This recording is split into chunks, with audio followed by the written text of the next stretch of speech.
If you've ever found yourself bogged down by a clutter of outdated or unnecessary issues in Jira, today's tutorial is going to make your life a whole lot easier.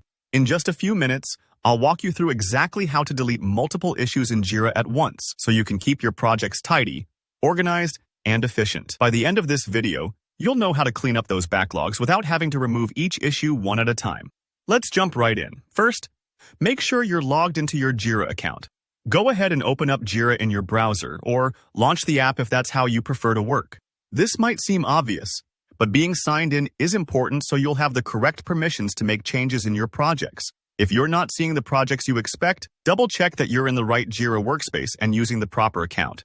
Next up, select the space or project where the issues you'd like to delete are located.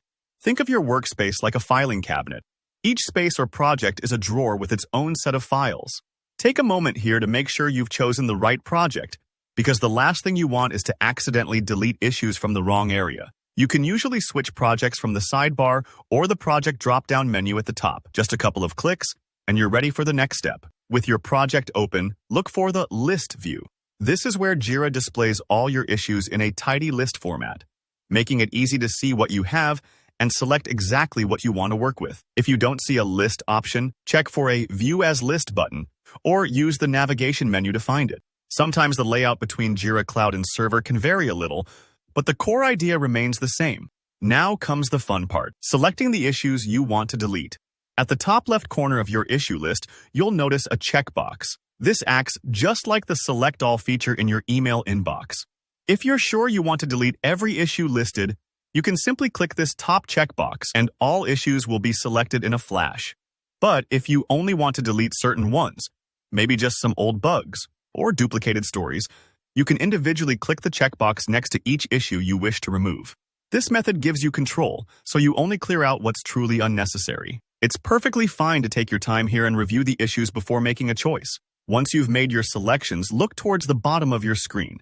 Jira will display a pop-up bar showing you how many issues you've checked, and you'll see an option to delete. If you don't spot the pop-up right away, give it a second.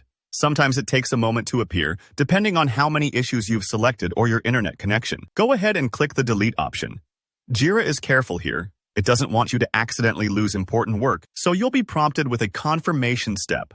This is your last checkpoint. Take a deep breath, double-check your choices if you need, and then click Delete to finish the process. The selected issues will be removed from your project, helping you keep things organized and streamlined for your team. And that's all there is to it. Deleting multiple issues in Jira is actually pretty straightforward once you know where to look and what to click. If you found this tutorial helpful, please give it a thumbs up. And if you have any questions or run into any hiccups, drop a comment below. I'm here to help. Don't forget to subscribe for more clear and practical Jira tutorials every week. Thanks for watching, and I'll see you in the next video.